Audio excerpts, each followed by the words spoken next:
The way that we start with tapping is to always give a voice to how we're feeling.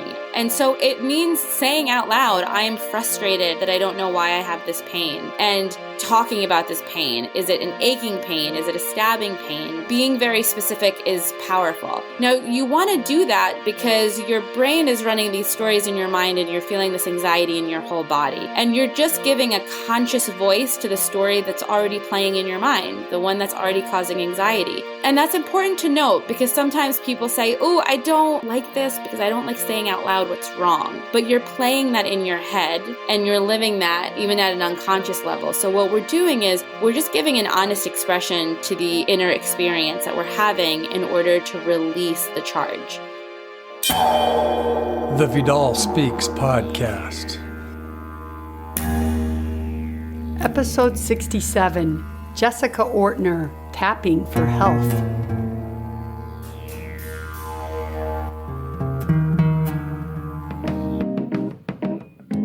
Welcome to Vidal Speaks.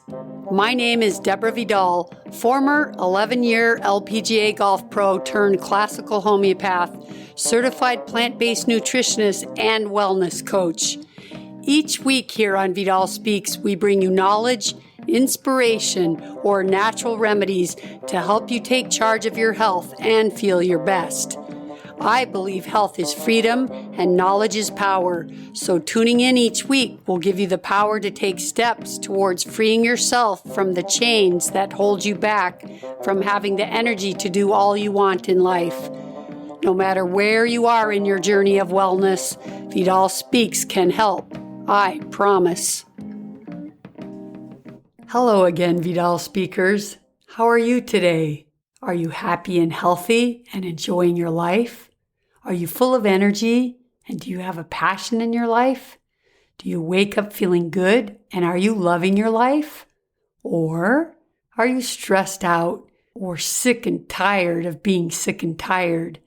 Do you wish you could live life doing something you love? Do you wish you had the energy to do more in life or to do the things you love? Well, Vidal Speaks is here to help you. The first way to manifest energy is through having optimal health. The way you have optimal health is to look at what you're putting in your body, and that means your food you eat, what you put on your skin, what you're breathing in via products in your house or things like smoking, and lastly, what thoughts you're putting in your head every day.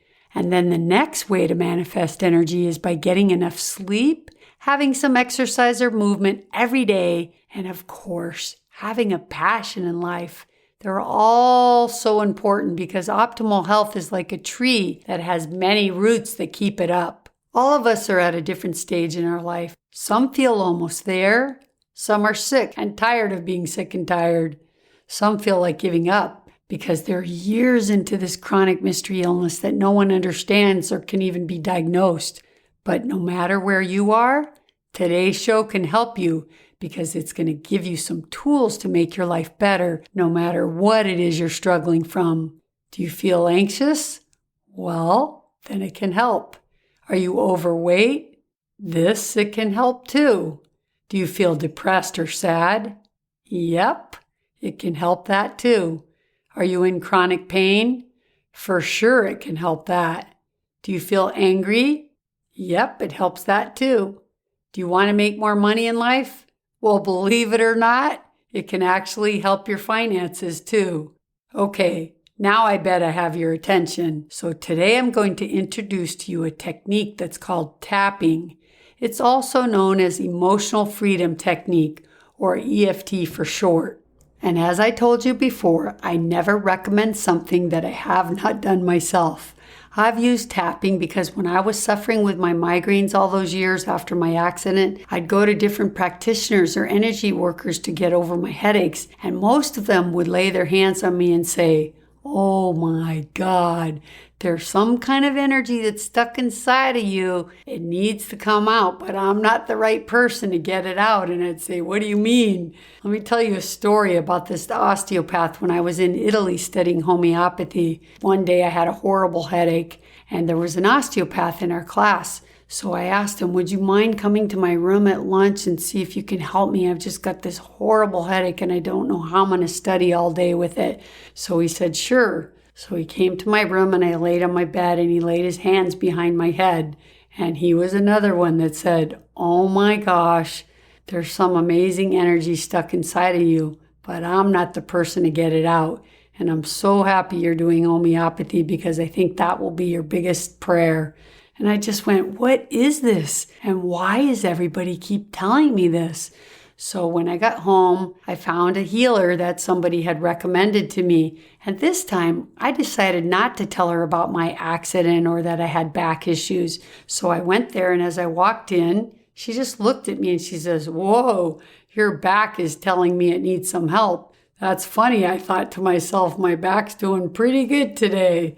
So anyway, I laid on the table and she put her hands down kind of in my lumbar area. And then she too said, oh my gosh, there's some energy in here, but I'm not the person to help you. And I thought, what the heck? How am I going to get this out? Nobody wants to deal with it. So I came home from there and I just started doing some research. And that's when I thought about tapping. I had known about tapping. I tried it a few times for pain, and I'd used it probably more with my patients. But I thought, wow, maybe tapping can help get this energy out of me. I knew it was something stuck from my accident, that's for sure. And I think about at the same time, my dad had mailed me an article that said how tapping had helped migraines. And so it was the lady planting the seed about just that I needed to find that right method or person to help me. And then my dad reading that article that spoke about how people with chronic pain and chronic migraines heal themselves through tapping. And in that email that my dad sent me, there was an offer to buy a set of videos if you were a practitioner.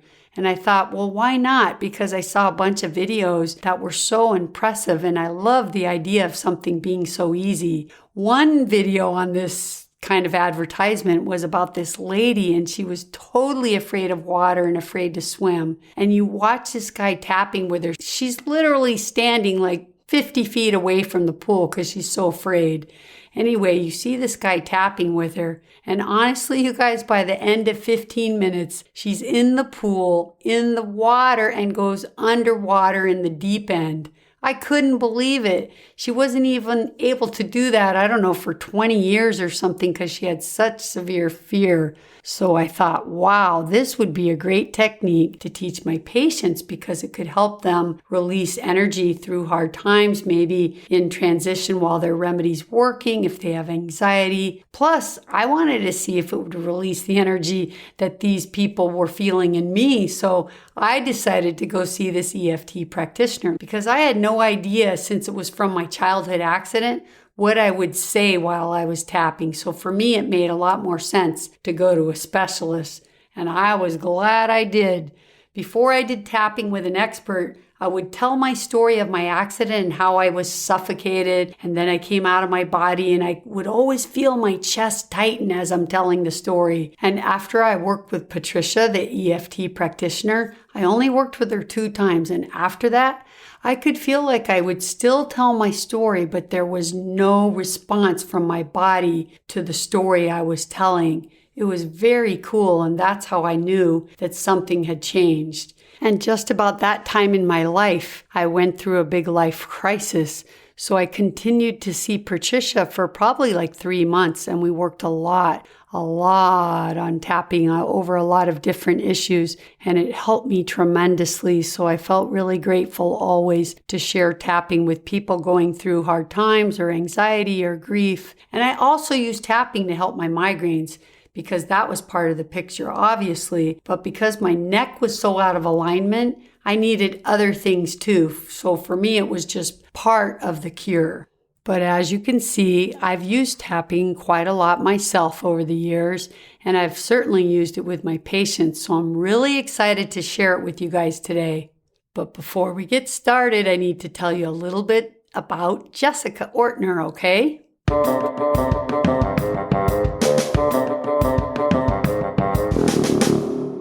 Jessica Ortner is the New York Times bestselling author of The Tapping Solution for Weight Loss and Body Confidence and the producer of The Tapping Solution, the breakthrough documentary film on EFT tapping. She has led more than 5,000 women through her revolutionary weight loss and body confidence online program, and she's also the host of the Tapping World Summit, which is an annual online event that has attracted more than 1 million attendees from around the world. Her brother Nicolas Ortner is the producer of that summit, and he's also a very big name in the tapping world. He is the CEO of their company called The Tapping Solution. They both have a mission to bring the mainstream a simple, effective, natural healing method known as EFT, or Emotional Freedom Technique, also known as tapping. Tapping is a healing modality that combines ancient Chinese acupressure and modern psychology. Their goal is to empower people to create healthy, abundant, and stress-free lives through their books, films, CDs, online events, and speaking engagements attended by participants from all over the world. Nick is the New York Times bestselling author of The Tapping Solution, a revolutionary system for stress-free living, and also The Tapping Solution for Pain Relief, a step-by-step guide to reducing and eliminating chronic pain, which, by the way, I just downloaded for Lloyd. Prior to that, Nick created and produced the breakthrough documentary film, The Tapping Solution, which follows 10 people who use tapping to overcome significant challenges, including chronic back pain, fibromyalgia, insomnia, devastating grief, and more. Nick has also produced online programs that teach easy, effective ways to apply tapping to anything limiting a person's life or health. Some noteworthy examples are the Tapping World Summit, which is a free annual worldwide online event that's been attended by over 1 million people. It's tappingworldsummit.com, and Nick's popular 7-week EFT coaching programs, which cover common issues like financial abundance, weight loss, and more. Nick and Jessica and the Tapping Solution team are committed to spreading tapping throughout the world, and particularly to supporting its revolutionary and life-changing usage. They've raised over $1 million for tapping-related charities, such as the Project Light, which aids genocide orphans in Rwanda, Africa, and the Veteran Stress Project, which supports veterans with PTSD, and You Can Thrive, a New York organization providing services for women with cancer, and the Tapping Solution Foundation that Nick started in 2013 to support the community of Newton, Connecticut after the tragic shooting at the Sandy Hook Elementary School. Jessica's been interviewing experts in the personal development field since 2007, and she's conducted over 200 broadcast interviews to date. Be sure to go to Jessica's website because she really specializes in weight loss and personal confidence boosting, but she's very involved in the Tapping Solution Foundation and also in the summit, so be sure to check her work out, okay? All right, you guys. This one I think you're going to enjoy. You can just relax and listen and learn something new. Here we go.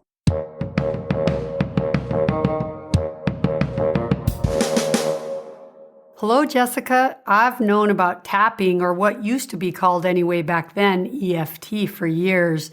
And I know it's powerful, and I look so forward to spreading the word of this powerful do-it-yourself modality. So thanks for joining me today on the Vidal Speaks podcast. Thank you so much for having me.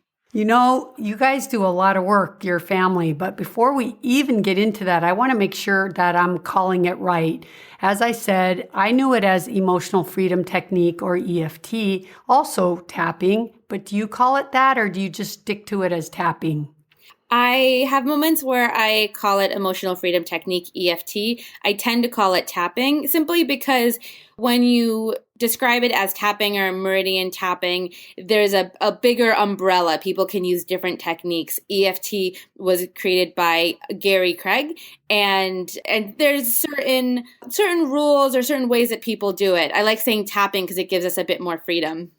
I agree. And I guess maybe when you say EFT, people would relate it more to emotional things, even though they may have physical problems. And as a homeopath, I know that physical problems always have an emotional component, but not all people either believe that or think that that's the case for themselves. Right. So I kind of like tapping because it does make them feel like, well, even if I believe that it's just a pain or just a headache, then I'm not focusing on something that's emotional based. But in the end, it usually is, isn't it? It is, yeah. And then they don't think it's electronic funds transfer or like something. That's something true. else. That's so true. Before we get in, I want to know about the history and your guys' work and your family and stuff like that, and then your work personally. But I want to introduce the listeners right away to what tapping is, because I am sure that there are many people out there that don't know what it is. So first, explain what it is. Absolutely. Well, I'll explain by first giving an example of why we use it or what's happening in the body when we're experiencing some stress. So as many of us know, when we're feeling stressed and overwhelmed, it's not an experience that we just have in our head. We don't just feel overwhelmed in our brain, we feel it with our whole body. And a lot of us can feel it in different ways. The stress can show up like a pain in the back, or our stomach gets really tense, or we feel a pressure in our chest. And sometimes with the best intentions, we try to think positive thoughts, we try to think our way out of it, but it becomes very difficult because our body is having a real physical reaction to that thought that we have, to that stress, to that fear. And so what we're doing with tapping is we're getting very, very clear, and that's the key, getting very clear on the thought that's creating that physical response. And as we gain clarity around what that is, we begin to tap on these acupressure points. And as you stimulate these acupressure points, it sends a calming signal from your body to your brain, letting your brain know that even though you have this thought, it's safe to relax. And when you can have a disempowering thought, but it doesn't physically create a reaction, it doesn't make, your stomach hurt or doesn't give you a shortness of breath, it just becomes a thought that doesn't have much charge. And then it becomes easier to see things in a different way, to choose something more empowering. What I find really interesting as well, when it comes to these acupressure points, many people are using them and they're just not consciously aware that they are. So you might have noticed somebody feeling stressed and they grab their temples, or with their two fingers, they grab the bridge of their nose and they press there, or they put their hand over their chest. We know intuitively that these points help us feel calm and relaxed, and now we're just doing it in a very conscious way. Yeah, that's so interesting because when you said that, that's true. You see people hold these points. And before I go on, I want to say a little bit to what you said. When you were talking about sometimes the power of positive thinking, and that certainly works for a lot of people, but I think a lot of people sometimes feel a failure because they'll work really hard at saying some positive thoughts and doing positive affirmations, and still they have their chronic pain. And so maybe they feel like it's either not going to work for me or I'm not doing it right or something like that. But what reminded me when you said something like when you have a thought and the thought doesn't get tied into some physical problem and the thought can just be a thought, then it's not causing you any harm or any problems. But when that thought gets tied into an emotion or a physical part of your body, that's when we experience whatever it is, a stress, a headache. And it reminds me, because of being a professional golfer, I think maybe the listeners heard this story, but once when I finished playing, I worked for the Golf Channel for a few years, and I was interviewing this guy who was kind of cocky and very confident, but he had a reason to be in a way because he was top of the world on the senior tour at the time. And I knew him quite well. And I said, now, come on, don't you ever get a negative thought, or don't you ever see that 4-foot putt not going in the hole? And he said to me, Deborah, the phone can ring, but I don't have to answer it. And I thought, wow, that was life-changing for me, really, because as an athlete, and when you're in a slump or you're not playing well that day, it's so easy to get bombarded with negative thoughts. And it's so much work to try to get out of it. And sometimes just saying positive affirmations didn't feel like it would pull me out. Right. I think a big part of my work is teaching people to not fear their emotions and not be judgmental around their current experience. We get very critical of ourselves, and if we can simply replace that criticism with curiosity and begin to ask questions around why we might be thinking or feeling a certain way, we tend to gain some really great insights, and then we're able to let them go. I mean, this is the thing about our emotions is when we're angry and frustrated, the way that it gets more complicated is that we then become angry and frustrated that we are even angry and frustrated. We're like, I am so mad that that person made me mad. Like, I can't believe that they still trigger me. I can't believe I can't just let this go.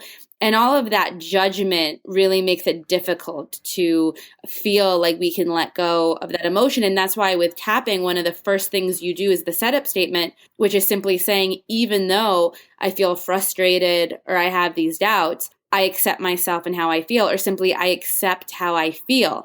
And when we have a moment where we just say, yeah, I accept it. This is horrible. I feel horrible.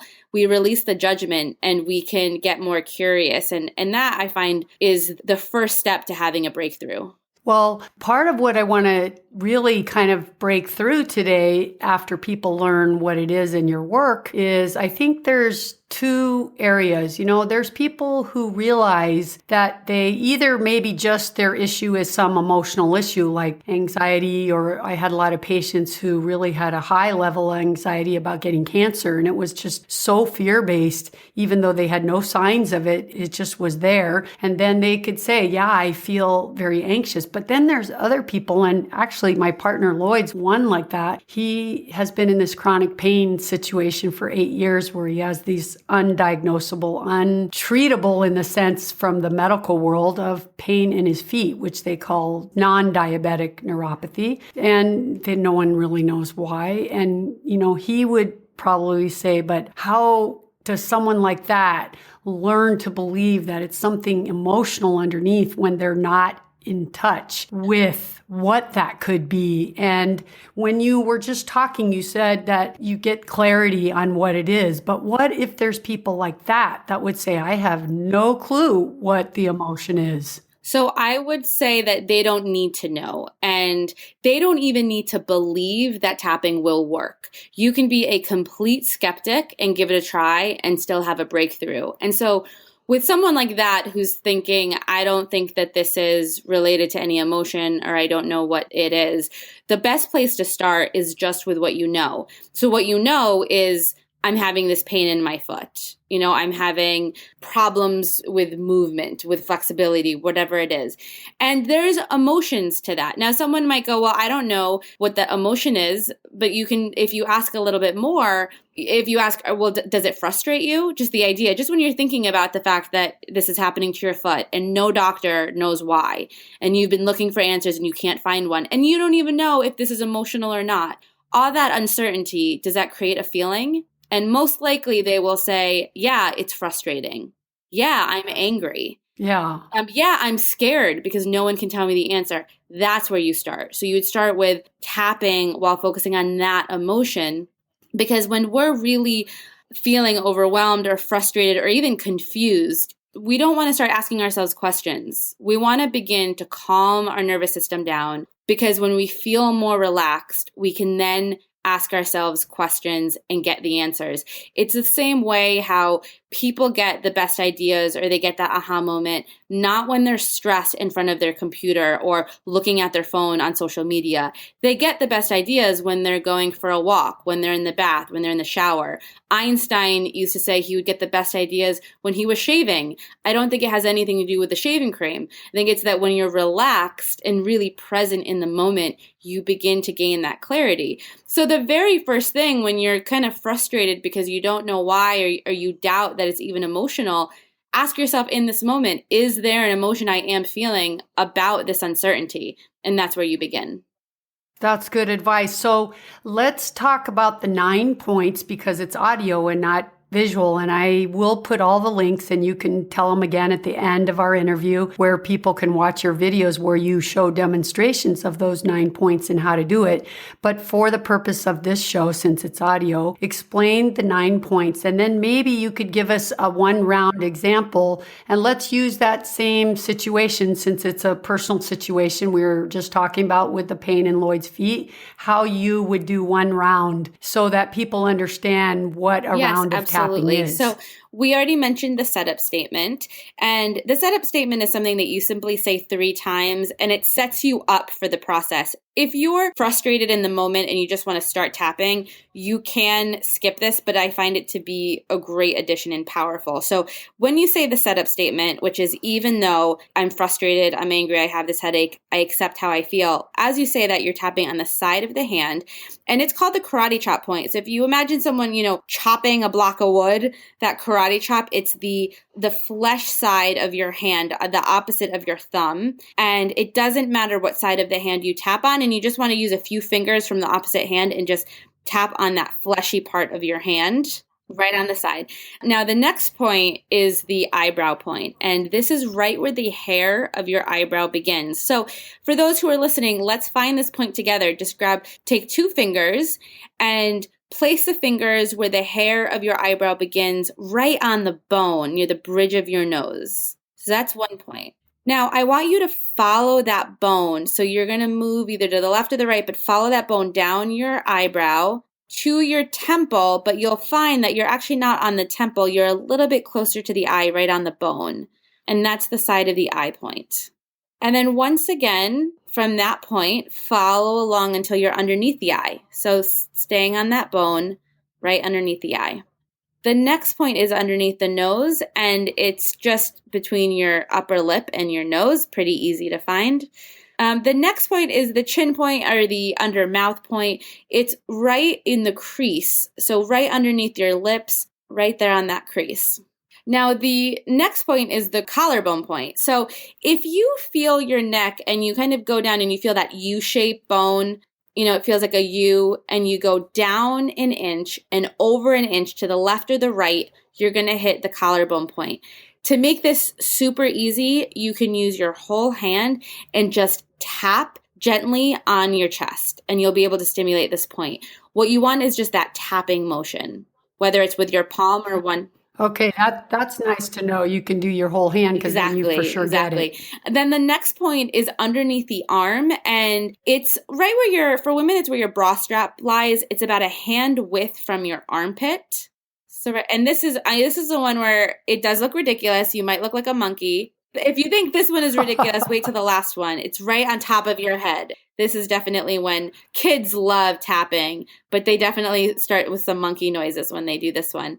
So that's at the top of the head. So those are the 9 points. Now, we have acupressure points all over our body that are very powerful.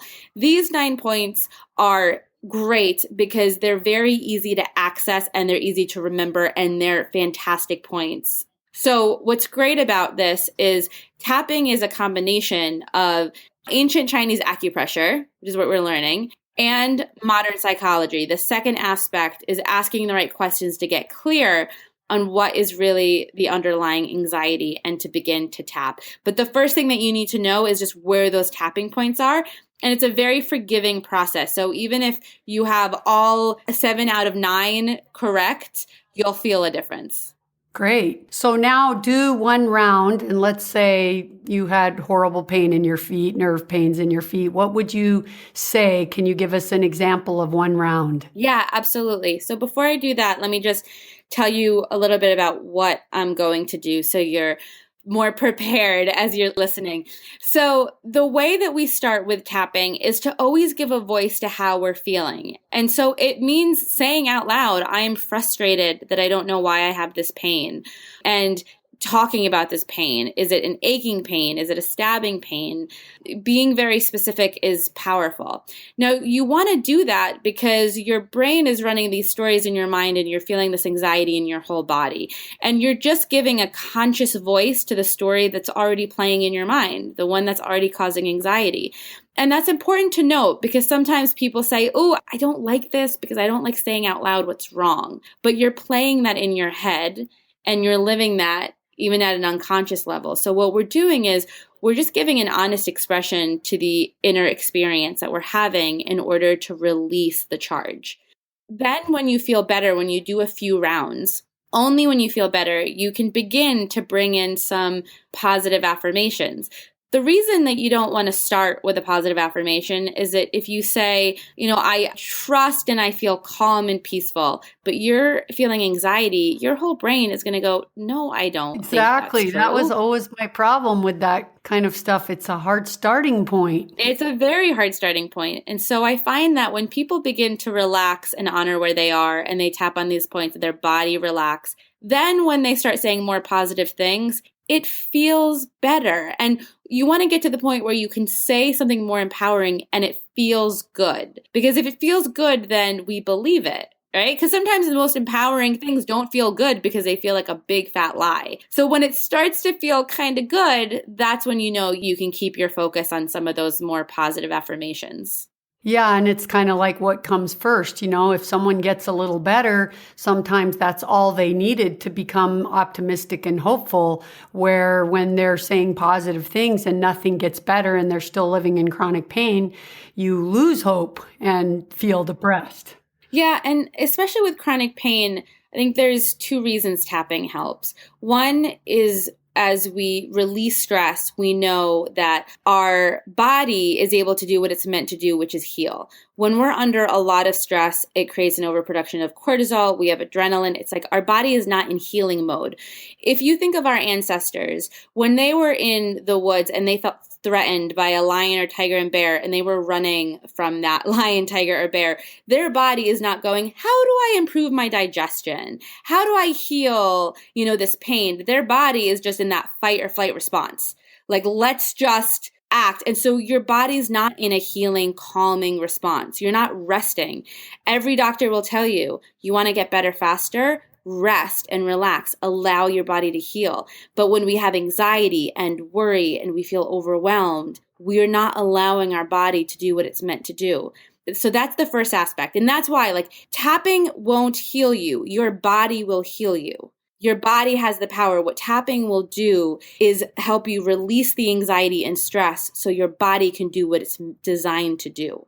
And that's even if you're not aware that you're anxious and stressed, because there's some component always underneath tied to the pain, tied to the disease, tied to the emotion. So that's what I always like people to know. You may not be aware, as you said, many times it's unconscious. Yes. And which reminds me of a quick story I want to share. But first, let me share the other aspect of why it works and why someone who's dealing with a chronic challenge should use tapping, not just because of the impact it has on your body, but the way it impacts your mind. When you're dealing with a chronic condition, let's do everything we can to get you better, right? So stress relief is one of those things. But when you're dealing with something, you tend to have to talk to a lot of doctors. You have to make a lot of decisions. You have to make certain health decisions, food decisions, how much water you drink, everything. We have to do all these decisions. And when we are stressed, we're not creative. We're not innovative. We're not open to ideas. We have to really have a problem-solving state of mind when we're dealing with a health crisis. And so if you can calm your body and your mind, you're now able to make better decisions with your doctors, begin to look at the different treatment options and make better choices, because we make better choices when we're feeling clear and calm and more confident. Yeah, that's true. And okay, so I want to just kind of share a quick story to prove the point that you just made, which is sometimes we don't know. Sometimes we don't think it's emotional, but it often is. So I made a documentary film back in 2007 where we followed 10 people who had different challenges and we used tapping. And as we were getting ready to film this, we sent out emails, we put the news out in every way we could that we were looking for people who had different challenges who wanted to try this alternative technique. And we got an application in from a woman who was in a really horrible boating accident. It was a first date.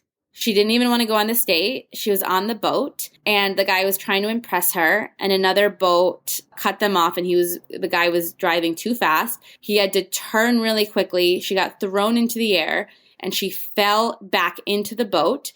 and damaged her spine. She had to get rushed to the hospital, had emergency surgery, had bars. I mean, you see the x-rays and you see all the metal that's in her back. And it impacted everything. I mean, the first few months, she couldn't even use the bathroom without getting help. And she was trying everything. And the doctor said, at this point, you're going to be on a pain medication for your whole life. This isn't about getting better. It's about learning to live with this problem. That's what they were all telling her. Wow. And so I'm looking at the application and I'm thinking, oh, I really want to help her.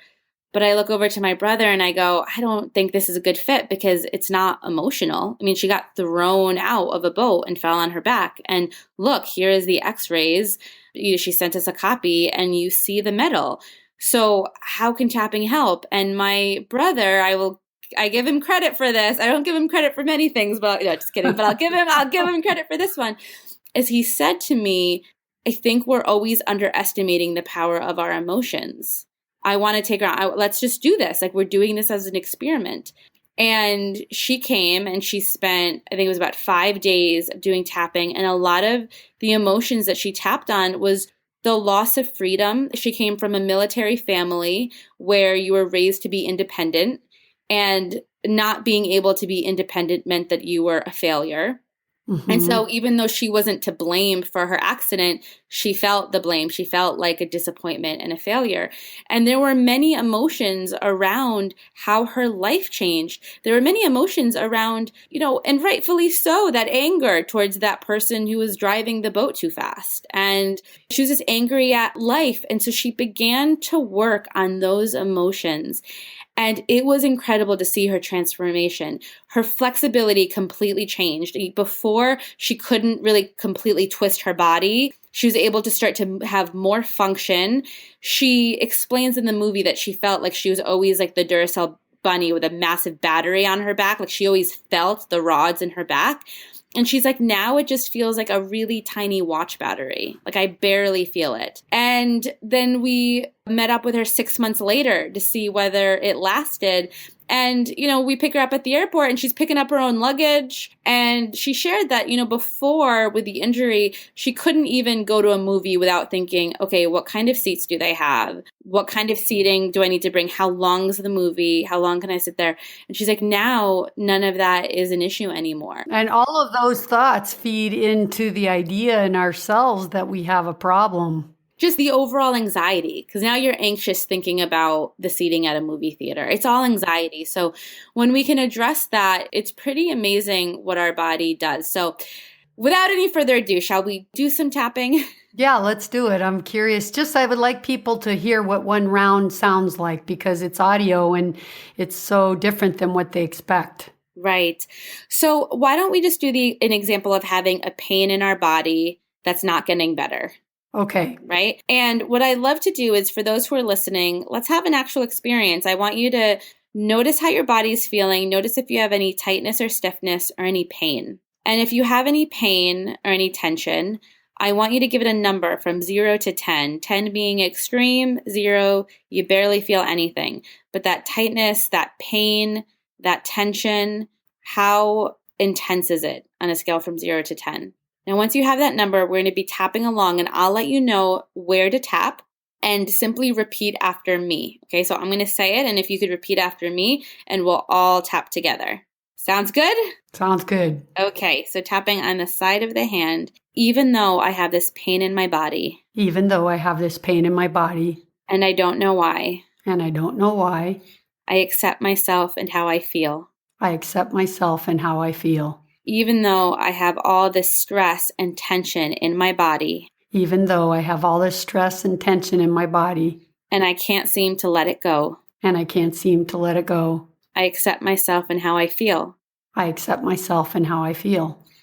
Even though I've been struggling with this pain for so long. Even though I've been struggling with this pain for so long. And nothing seems to work.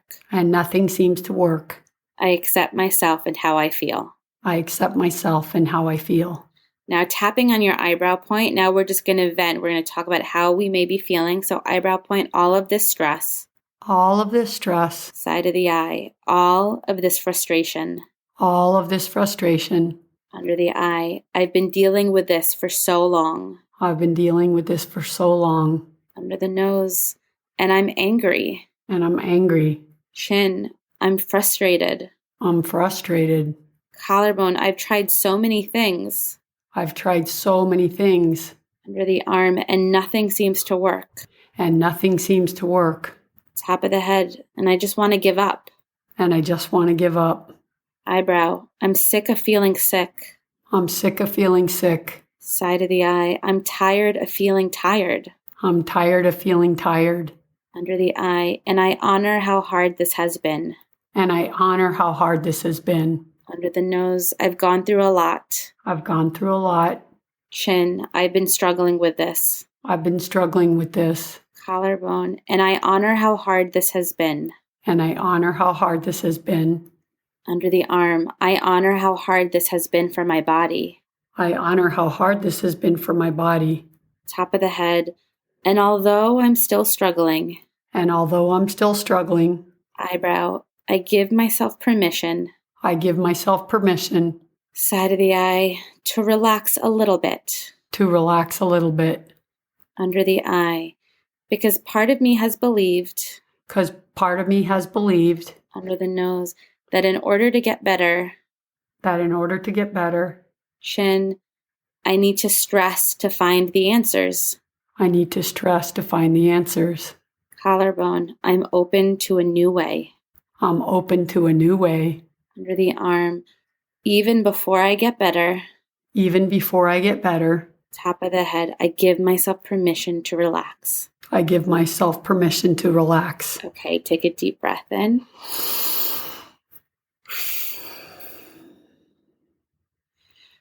So I invite everyone, that was a minute of tapping, wasn't a lot at all, but it was just to give you a little taste. And I want you to notice if you felt any sensations. Do you notice maybe your shoulders are a bit more relaxed? Take a deep breath. Notice if you can breathe deeper. Notice the stiffness and the pain, and check in whether the number has stayed the same, whether it's gone down, whether it's moved. It's something very interesting when we're dealing with pain and we begin to tap. Sometimes it moves to a different part of our body, and then we continue tapping, focusing on that new spot. But just notice how you feel. And what we're really doing here is baby steps, right? So this is first addressing, I'm frustrated, I'm upset. Honoring how hard it's been, right? Because sometimes we're so hard on ourselves when we just allow ourselves to go, yeah, this has been hard. I honor the struggle I've been through. Just that phrase helps people relax. And what we're really moving towards is giving ourselves permission to relax, because we run this pattern and we think, in order for me to really care, I have to worry about something. In order for me to really get better, I need to stress and panic and try everything, just jump from one thing to another. When sometimes the very thing we need is simply to take a step back, take a deep breath, and allow ourselves to feel good even before we have all of the answers, even before we're 100% better. That's how you start the process of healing. And so like in that tapping series, what I want the listeners to understand, like there was nothing really you said there. It wasn't like positive affirmations, like even though I have this, I absolutely believe I'm going to get better, or my pain is gone, or it's going down. It's really only what you did there was just recognize all the frustration, all the hard work that the person's tried to get better with no results. It's really more a venting of all the feelings that you already have inside. And I'm sure that many people are going, why does just venting how you feel and just saying, even though all of that's there, I'm just going to be open to something being different? Well, I want to mention, so venting does not help if you're not tapping, because if you're just venting, have you ever been in a conversation where you're telling someone about a frustrating experience, and as you talk about it, you get more and more frustrated Right. as you hash out the details? So a lot of times when we're just the venting, increases the emotional intensity. The difference with tapping is that we are venting, but we're stimulating these acupressure points that's allowing our body to feel calm and to create that calming signal to the brain. And that's when suddenly doesn't trigger me as much anymore, so I don't feel the need to keep talking about it, or I can see this in a different way, or now it's a bit easier to focus on something else because this huge frustration isn't blocking my way. Yeah. So in other words, in that situation that we did, that round that we did, it lets out the frustration because the nervous system has been calmed by the points that we've used. And by letting that out and stimulating those points to calm us down, then will it begin the healing of the pain, even though we haven't really mentioned so much the pain or the condition as much as our emotions behind the condition?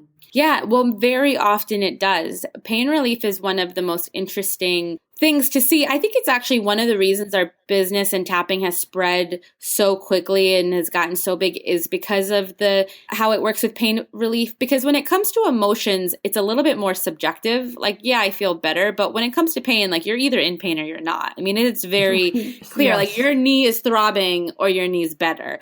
And people experience the pain going down and the pain going away. And it's really powerful. And sometimes there is the 5-minute wonder. Someone taps for 5 minutes and they feel a decrease. Sometimes it takes a little bit more work.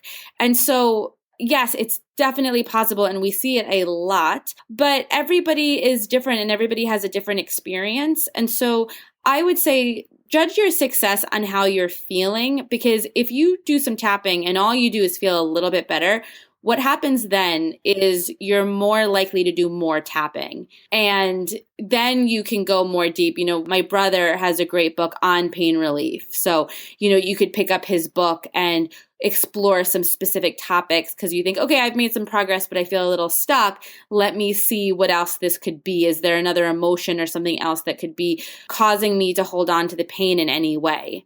And what's the name of his book? The Tapping Solution for Pain Relief. Great. And since we're on the idea of these acupressure points, I know when I learned it many years ago, it was probably like 20 years ago, it's when Gary Craig's video series came out that I bought. And I always learned it back then as, just what you said, you're kind of stimulating these acupressure points. But I know through your work and your brother's work and your family's work, actually, that there's now a lot more science behind it, that it's more than just that. So can you tell us a little bit of what they've discovered about the science of tapping? Yeah, absolutely. Well, it's really exciting because I feel like every year there's more coming out and there's more studies being done. So there's a few interesting studies. Dr. Dawson Church did a study with comparing tapping with traditional therapy and studying cortisol. So cortisol is the stress hormone. And when you have that overproduction of cortisol, that's when you're feeling anxious and stress. And he measured the levels, and tapping was more powerful than talk therapy, and then also the placebo of just of time, because sometimes you're upset and then you let some time go by and you feel a little bit better. That's why he did the 3 different groups, and tapping came out. I don't have, like, off the top of my head, I don't have the exact numbers to compare the two, but I know that tapping was the leader in that and did very well. And Harvard is doing a lot of interesting stuff about acupuncture points. Now, they're studying what happens when you stimulate acupressure points with needles and what happens to the brain. So taking brain imagery and seeing what parts of the brains are lit up. So we're not using a needle, but we're stimulating that point with using the tapping. And, there's been a lot of great studies. Like there's another study in Australia, which really motivated me to finally become more public about my work around using tapping for weight loss and body confidence. Dr. Petta Stapleton did a study with women and weight loss and found that just 15 minutes a day was increasing their ability to lose weight and keep it off just by focusing on the emotions and not focusing on dieting and food, which was really fascinating. So also, I know you'll put the link in, but in the tappingsolution.com, we have a whole area about research where the statistics are there. My memory is not very good when it comes to numbers. So I don't want to give you the wrong numbers, but you can definitely go there and get the latest research and science and studies. And there's new things coming out every year. Every year I interview Dr. David Feinstein, who is one of the leaders in this research, and always learn something more interesting. It's really growing. But, basically, like before, even when we made the documentary, we explained it by talking about the meridian system. But now we're understanding that as we tap on these acupressure points, it's lighting up parts of the brain, that it is impacting our mind. And your documentary, is it also called The Tapping Solution, right? It is, yes. Yeah. And when you're talking about the brain, and you mentioned earlier how tapping calms the nervous system, and I was watching Nick, your brother, talk about the amygdala, which is a part of the brain that's like a little almond-shaped part of the brain. And I know a lot of people, I studied this guy's work because of Lloyd, my partner, who has this chronic pain, and this guy has this protocol. It's actually a program, and it's kind of like a CD program, and it teaches people kind of how to calm the amygdala down. It's definitely, his work is related to doing something to the amygdala. So I know that's a part of the brain when people have post-traumatic stress syndrome or chronic pain, or like these chronic pain syndromes like fibromyalgia or chronic fatigue syndrome. All these horrible syndromes that I talk about on this show is called mystery illnesses, because people are really, really sick. They fall through the cracks of the medical world, our health professionals, our society, and they've found some relief. And so it's interesting that when you said that tapping works on the amygdala and the nervous system, because most of these kind of mystery illnesses have a lot to do with the nervous system, and tapping's so easy. It's so easy. Yes, it's true. And when I was sharing earlier about the fight or flight response, how we're not in a healing mode, our body is not healing when we feel that panic and stress, that is the amygdala firing off. That is what causes that fight or flight response. All of a sudden, we get a phone call, and that phone call has bad news, and we go into a panic. We feel stressed, and our body reacts the same way it used to react for our ancestors when they were being chased by a lion. The difference is this is a phone call, and you're not going to go and run. And those hormones are very helpful if you do need to run, or, if you are on a hike and there's a rattlesnake, you want to have that fight or flight response. Like, you want your body to get fully aware. You want the excess blood to go from your brain to your extremities so you can run faster and get out. That's not effective in a board meeting. Exactly. And I think, as you said, it's something that the way modern living is, people are living under more and more chronic stress. And then there's the stress from environmental pollutions and our diet and lack of sleep, and all these things just add up, where the nervous system, and so many patients, especially my really sick patients or these ones with mystery illnesses, I find so much more in my practice now than I knew 20 years ago, that it has much more to do with the brain and the nervous system than the actual other physical parts of the body. And I wanted to say this, it's interesting that when you speak about that fight or flight in homeopathy, in our repertory, which is an old book because homeopathy was invented in the 1700s, we have a section that's called ailments from. So it might be ailments from grief, ailments from disappointment, ailments from anger, ailments from the loss of a loved one, ailments from whatever. And sometimes, it's a grief situation. It's normal to feel grief. But in that moment, when we use that rubric called ailments from grief, that means that 5 years later, that person is still talking about that grief as if it happened yesterday. Their body was just unable to process it, and it's still there. So it doesn't matter that it was 5 years ago. They're stuck. And when you give them a remedy that's well known for hundreds of years, it's probably working in the same area, the nervous system and the amygdala, because homeopathy, it's not the remedy that heals them, just like it's not the tapping, it's the body healing itself. And we're just using something to begin that process. So it sounds very similar.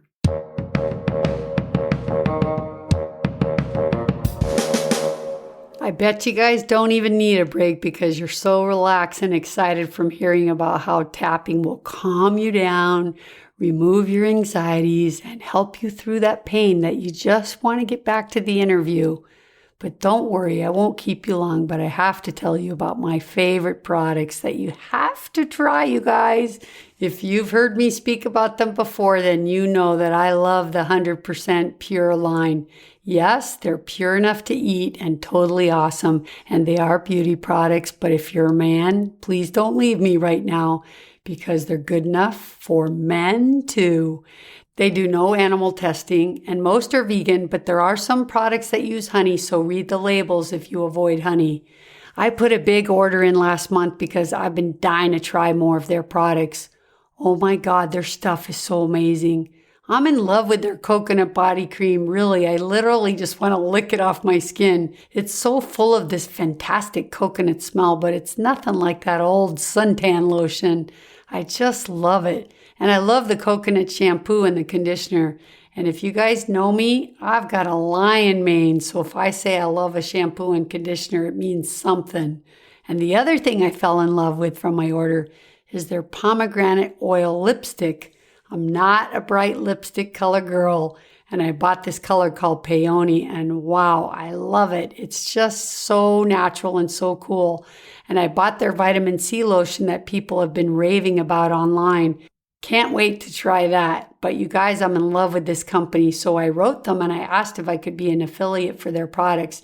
They often run sales, and so I'm now an affiliate. And if you go on my site under the shop button, you'll see their little link or their box, and you just click on that and it'll say 100% pure. You click on that tab and it'll take you direct to their shop, and you're going to fall in love with your favorite products, I promise. Please check it out, because I promise you'll not only love them, but you'll feel good about putting 100% pure ingredients good enough to eat on your skin. And at the same time, you're supporting a product that's not animal tested. I love that.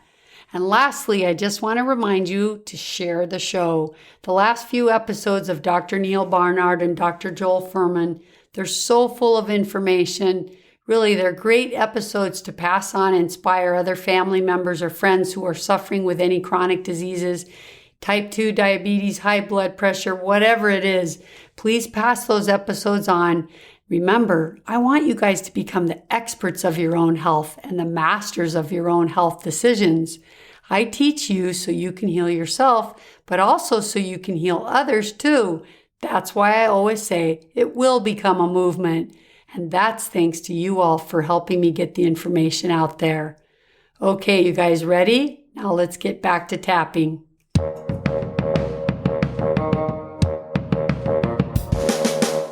So now let's talk a little bit like what conditions. Is there any condition you can use it for? Is there any condition you couldn't use it for? I mean, what are some of the most common things that are very successful with tapping? Yeah, so definitely back pain, knee pain. Just, if you're a lot of chronic pain, just that constant pain that you tried everything and you can't find a shift. We find to have a lot of success when it comes to that. And, again, as I mentioned before, tapping isn't so much healing you, it's letting your body do what it's meant to do, which is heal and recover. So when you're able to let go of the stress or overwhelm, your body begins to get better. The only times I've seen it not be effective is, say, someone is heavily drugged on anything, things like that. But I'm always amazed to see how powerful it works. And again, it's because it's just tapping in, it's your own body's healing system. All we're doing is supporting your body to do what it's meant to do. So any kind of pain things like headaches or backaches or knee pains or tendon, or even in an injury, when someone's feeling a lot of pain, I imagine they could tap, and it could, even though there's a reason they have the pain because they just ripped their tendon, but it probably can help them manage the pain better, don't you think? Yeah, they can absolutely heal faster. And I've had people do it before surgery and after surgery, and doctors be amazed with how fast their recovery is, because something like a surgery, there's stress around that. There's an unknown. For many people, they're completely knocked out, and you have to have an immense amount of an immense amount of faith in the doctors. And with that, there is a level of uncertainty and anxiety of the unknown of how it's going to be. And so even that anxiety and that stress and that anticipation before you get wheeled down to the operating room, that's impacting your body in a negative way. That's not putting you in a healing response. So when you can begin to focus on the tapping and feel more relaxed, your body has an easier time through surgery and through recovery. And what about in situations that aren't debilitating, but let's say someone wants better financial success or to be more successful in their work. So, and I know you guys talk about it in that area. So I'd like to understand more why tapping works for people that have this issue. Yes. And I can imagine that someone who might be completely new might be like, wait, what? You just took the leap from physical pain to finances? What is this? And like I mentioned before, tapping is all about relieving stress. And when we are feeling anxious or have certain beliefs about money, that impacts the actions that we take. Have you ever been in a situation, I'm sure people can relate to this, where you know what you should do? Like, you know that you should open that drawer of bills and you should take a seat and, get organized. But you just find that you keep procrastinating. You find a million other things to do. You're not taking care of those things that you should, because it creates a level of anxiety and it's uncomfortable. And the thing about a belief is, it's interesting. When someone has a belief, they feel it in their whole body. It feels true. So some people have an unconscious belief that money, okay, this is one that I actually did a Facebook Live recently, and we did a lot of tapping. I have to feel more stressed to make more money, right? So that's a belief. I need to feel more stressed to make more money. People hear that and they go, yeah, it's true. I have to do more. I have to stress more. And if I have more money, I'll have more stress. And so suddenly you want to make money, you want to maybe apply for a better job or take some action, but you're not, because you have this limiting belief that says, no, there's going to be consequences to making more money, or you're going to have to feel more stress in order to make more money. And that becomes your reality, because we always want to prove ourselves right. If we have a belief, it's like wearing pink tinted sunglasses and looking around and everything's pink. We're going to see what we believe. And the reason that beliefs are tricky is that, again, like I said, they also have a physical response. They're like, no, this isn't a belief. This is true. This feels true in my body. I believe this with every cell of my body. When you can begin to tap and focusing on limiting beliefs and feel more calm in your body, then you can begin to question those beliefs and choose different ways, or be more open to a different way of thinking or a different possibility. Does that make sense? Yeah, it does. And I'll share with you a story. It's how I found tapping personally for myself, because when I was 11, I was in a horrible accident. I was thrown from my horse and I actually died and left my body and watched them resuscitate me. And after that, I was left with these horrible migraines, which put me on my search of healing, because I was trying to heal myself.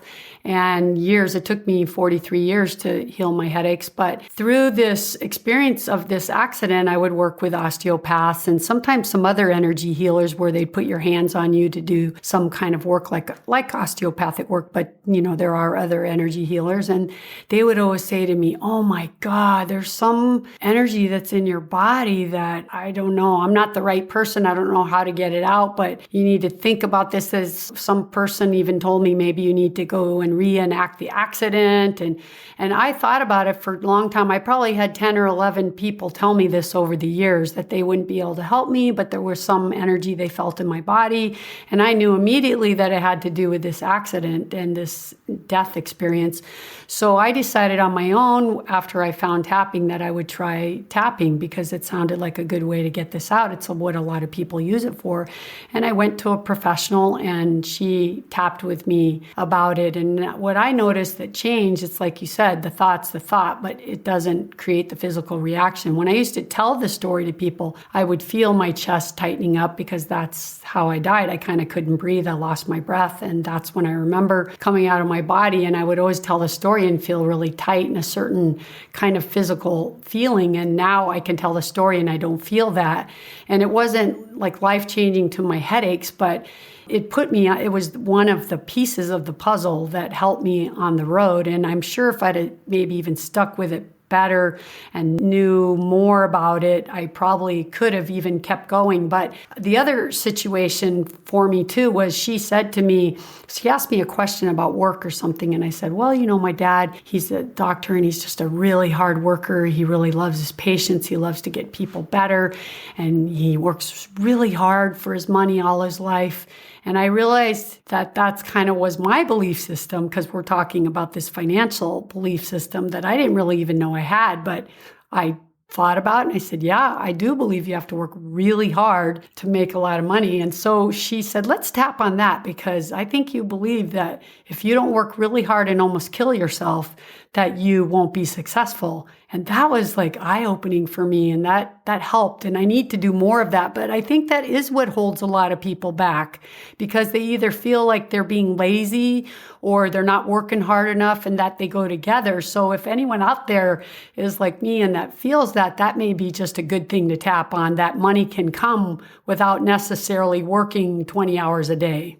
Right. It's interesting too. It's always very helpful to look at what you learned about money as a child. So, your father was making money and working really hard. Someone else might have a dad that might have had a few failed businesses and they say, well, it doesn't matter because money is the root of all evil. At least we're good people. And so all of a sudden, every time you make money, you feel guilty because you think, am I less of a good person? Because I was told at the dinner table, at least we're good people. Yeah, and that's true. And I think in my business of being a healer, a lot of my friends that are homeopaths or in the healing business, there is some kind of guilt for asking for more money or being successful or being ambitious about wanting to make a good living because your work is healing. And I always used to say healers make lousy, business decisions because they're focusing on healing and not making a living at it. But it's probably because of that belief system, right? Right. I mean, we still have the beliefs, old religious beliefs, that money is the root of all evil. If you make more money, you're less spiritual. Money corrupts things. These are all beliefs, and they are beliefs. If someone's listening to this and part of them is thinking, but I think that's true, please recognize it's a belief because the world needs healers that are making great money because when you're able to have more resources, you can do more. And you can spread more and you can help more people. And if pharmaceuticals are making so much money, if the banks are making so much money, what about the people who are making a huge difference in people's lives? Healing money is just showing a value. And when someone really values what you do, then they pay for it.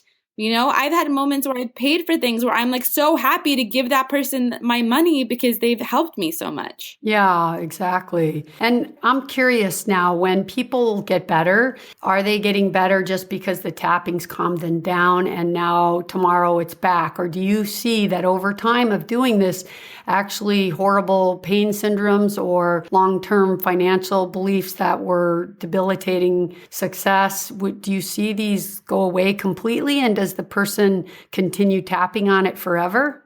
What I have seen is that people make incredible progress and suddenly the belief doesn't have the same charge. Now, there's a difference between the belief and feeling that it's true and the pattern. So what tends to happen is that you focus on the emotion is running the show, right? It's a thing that got you in that pattern of making lousy business decisions or not taking care of your health.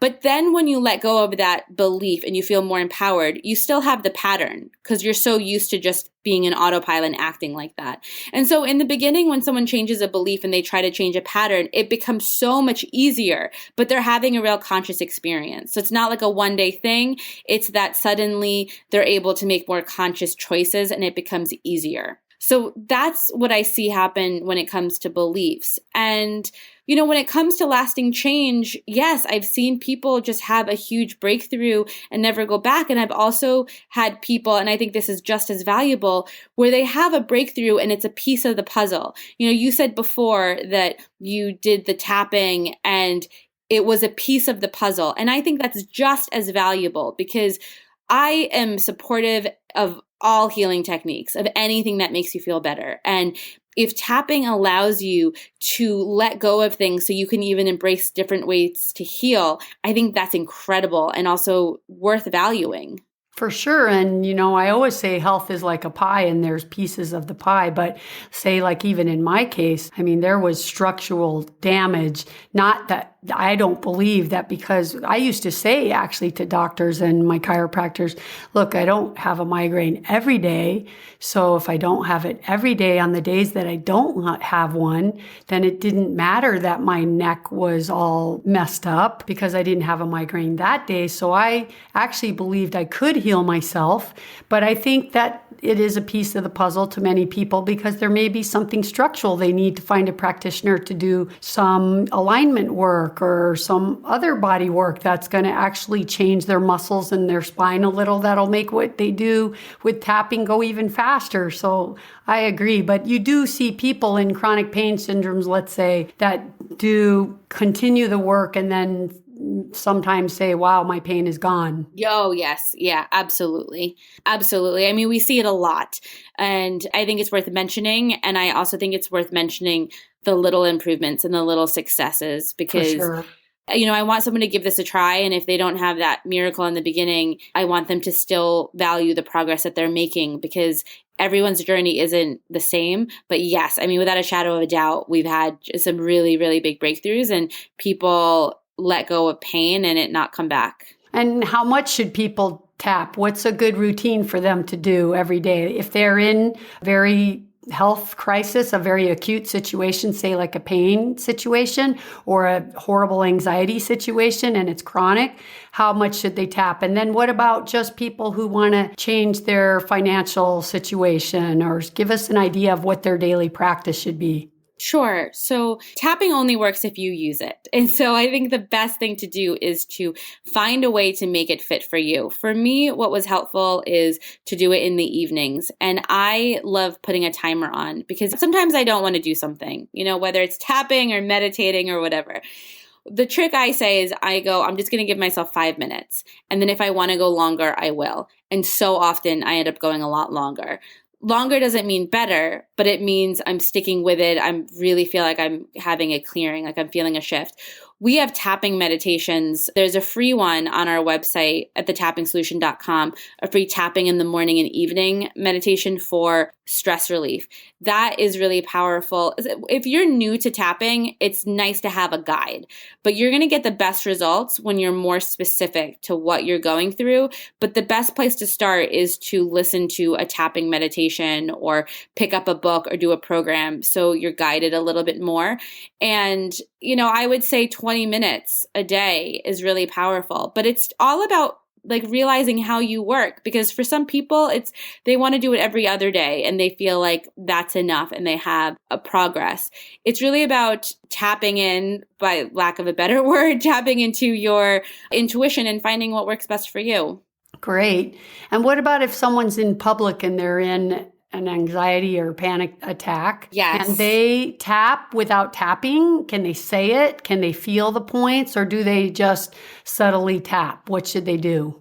I would recommend going to the bathroom. I have had so many emails, it's crazy, of people saying how they tapped in a bathroom, because a lot of people are working in a corporate environment or working in a company where suddenly something triggers them, or they're nervous about having to present, or they just feel upset about something else that day, and they're stuck in the office, and they go into the bathroom stall and they just spend 5 minutes tapping. Nobody even notices that they're gone.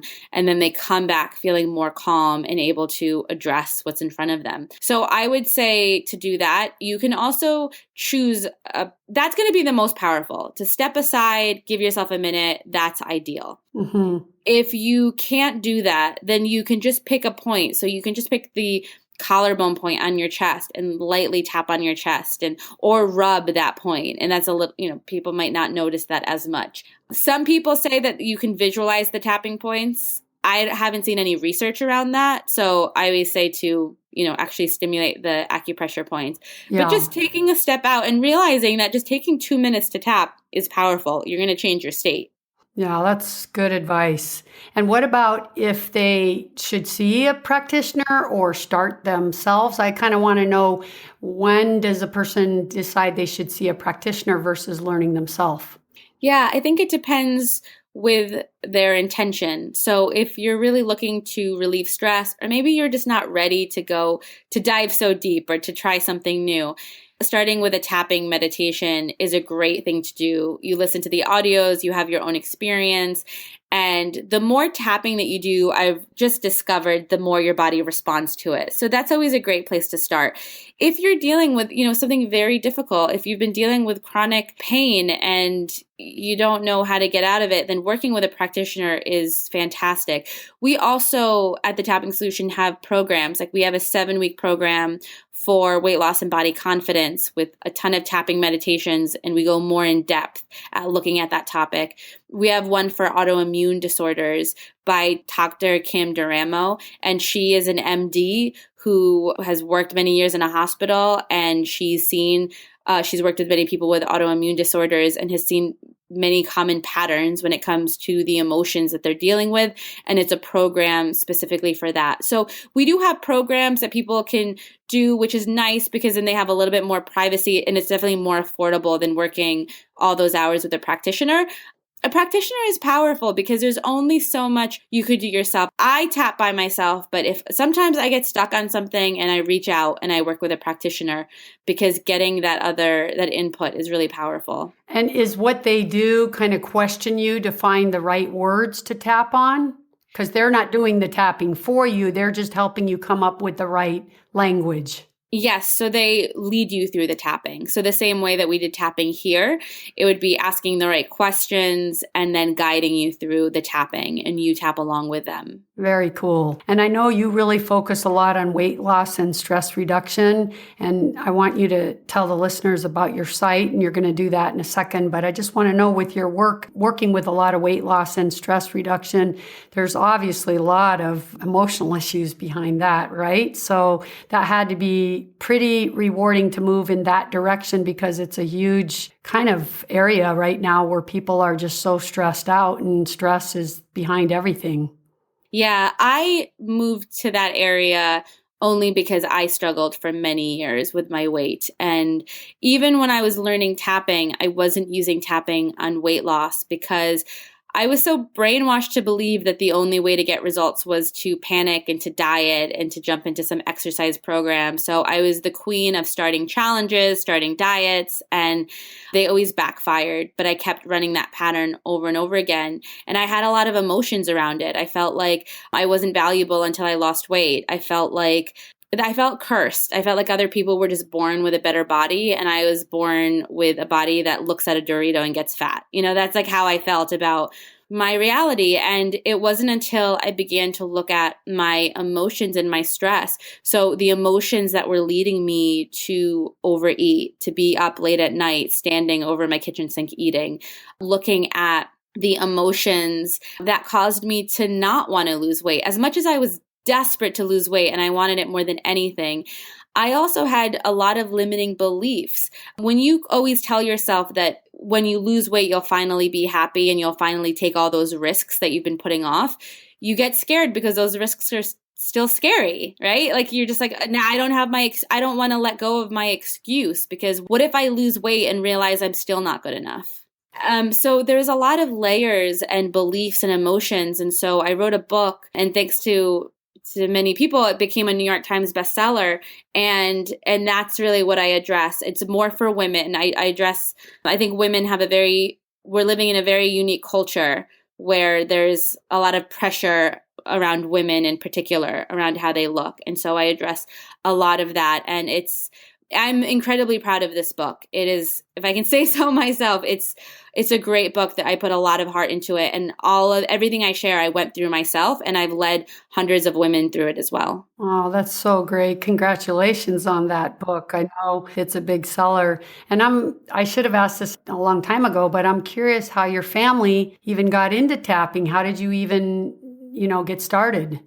Well, it was my brother, Nick, who found tapping online, and he started using it and realized that it was working, but it was more like a party trick, or not even a party trick, but he just like, the running joke was, don't tell Nick anything is wrong because he's going to tell you to tap.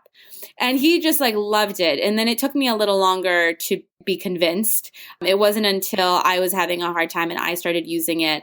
And we thought, wow, this is really incredible. And people are using it all over the world. Let's make a documentary film about this so people can actually see the results. Because it's one thing reading about them. We thought it would be powerful if people could see the experience. And then we started that journey. And now we work, it's me and my brother Nick, my brother Alex, and my dad's even in the company. And my mom works the foundation, so it's actually the whole Ortner family. That's so great. And I just want to thank you for the work. I saw that video on your site. It's so touching. The one with showing the charities that you do, the Light Rwanda and the little boy whose brother died in the Sandy Hook shooting. It's so deeply touching, and it just shows your compassion for your work. So really, it's so beautiful, and it's so nice that you're using your work to heal people like veterans with PTSD and all these people that need it because they live in really difficult life situations. And to see those kids in Rwanda tapping, it just puts a big smile on your face. So, wow, thanks for doing that. That's beautiful. Oh, that's kind of you to say. Thank you. And now lastly, just tell people how they can follow you. Give them your site, Facebook, Twitter, whatever social media that you use so they can follow your work. Yes, thank you. So you can go to thetappingsolution.com, and that's where you can find links to the books and to the different online programs that we have. And then you can follow me. I love to do tapping on Facebook Live. It's just facebook.com/following Jessica Ortner, or just put Jessica Ortner in the search, and on Instagram and Twitter at Jessica Ortner. Great. And one more thing, just 3 little tips for people who want to improve their life that feel stuck. What would you tell them to get started with tapping? Okay, 3 little steps. Replace criticism with curiosity. So when you find yourself doing something that you're not proud of or that you wish you weren't doing, instead of criticizing yourself, get curious. Why might you be doing that? What's the downside of not doing that? When we gain curiosity, we gain the insights that we need to improve our tapping practice. My second tip would be start with 5 minutes, just 5 minutes in the morning or in the evening or in the bathroom doing work, but just start with 5 minutes of tapping and you'll notice the results from that. And then the third tip to improve your life would be go for a walk.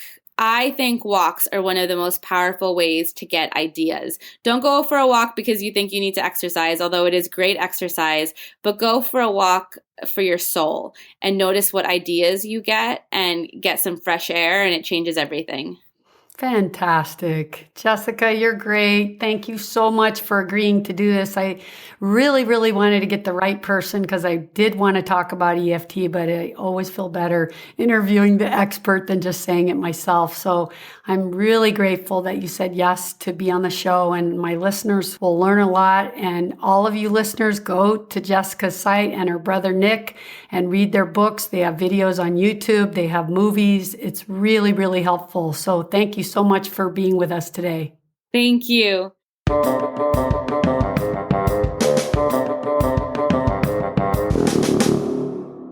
So how was that? Did you get a good idea of what tapping's about and what conditions it can help? I know some of you guys are saying, how can that work? Or why does it work? But energy work is powerful. And when you put words to it and you tap on a certain meridian, you can only imagine that it's much more powerful than just the words or just the meridians. So it makes a lot of sense. And like I always say, just be open-minded. Jessica said you don't have to believe in it, just try it. So why not? If you've got pain, if you're anxious, if you have fear about something, if you're nervous about going to the dentist or taking a test, if you have chronic pain, no matter how horrible it is, really, what do you have to lose? 15 or 20 minutes a day? That's not asking too much, is it? The first thing I'd really recommend doing, you guys, is just going to Jessica's website and watching her do the tapping points, because it's really important to learn where they are. And then you're on your own. You have an emotional freedom technique now to help you out of all kinds of things, to bring you financial gains, to help your fears and anxieties, your pain. So did we do it? Vidal Speaks brought you another tool to help yourself, you guys. I hope you use it and I hope you love it. And you must know what time it is now, right, my podcast family? Yep, it is time to say goodbye.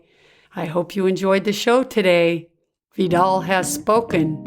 Remember, you heal with a plant-powered diet, homeopathy, detoxing, of course, and today, tapping. Peace. Be healthy. Be free. Live life. Thank you.